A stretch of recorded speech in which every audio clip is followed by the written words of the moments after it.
Musilier.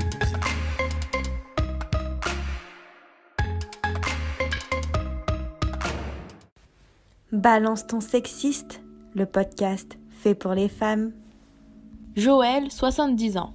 Bonjour, j'ai connu mon mari, j'ai appris qu'il était divorcé et quand mes parents l'ont appris, l'ont mal vécu et ma mère m'a enfermée pendant 15 jours.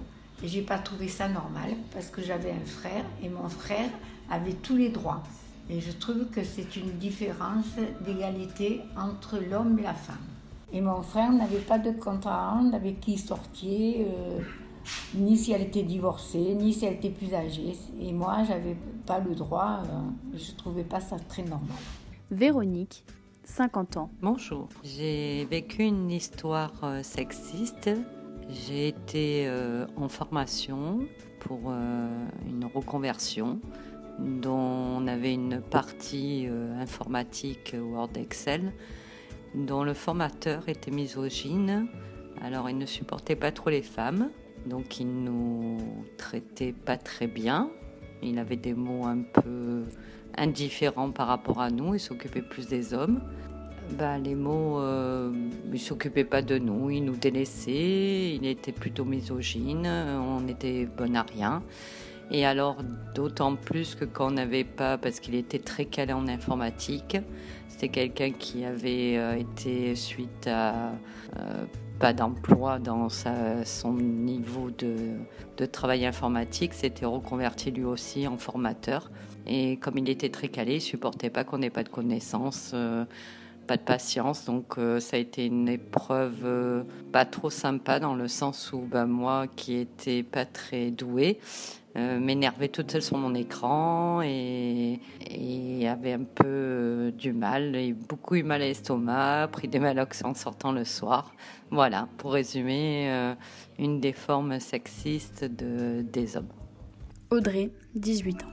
Bonjour, j'étais en stage et j'allais manger à mon lycée, dans un lycée où il y a 700 élèves et que 30 filles. Et du coup, je montais la pente de mon lycée et là, 5 garçons qui m'interpellent et qui me parlent. Moi, je les ignore parce que j'avais pas envie de leur parler. Et du coup, il y en a un qui m'a fait une proposition très charmante de lui faire une fellation dans une ruelle à côté de mon lycée. Mon ressenti, c'était que je me sentais pas respectée en fait. Genre, je me disais que les mecs ne respectaient pas les femmes. Je me sentais souillée par son regard et le regard de ses collègues qui n'ont pas réagi d'ailleurs et qui ont bien rigolé parce que pour eux c'était marrant de faire ça comme proposition à une fille qui monte une pente sous prétexte que ce sont des garçons et qui sont en bande. Léna, 6 ans. J'étais dans mon école, j'étais à la récréation, je jouais au foot avec les garçons. Il y a un garçon qui voulait pas que je joue au foot avec les garçons et après il m'a poussée par terre. J'étais triste. 4 témoignages, 4 femmes, 4 âges, toutes différentes mais toutes victimes. Savez-vous réellement ce qu'est le sexisme ? Le sexisme est une attitude discriminatoire envers le sexe opposé. C'est principalement les hommes qui s'attribuent le meilleur rôle dans le couple et la société, aux dépens des femmes exploitées comme objet de plaisir. Le sexisme se retrouve au quotidien. Une femme qui travaille, qui se balade, qui discute, qui attend le bus, peu importe son activité, peut être victime de sexisme.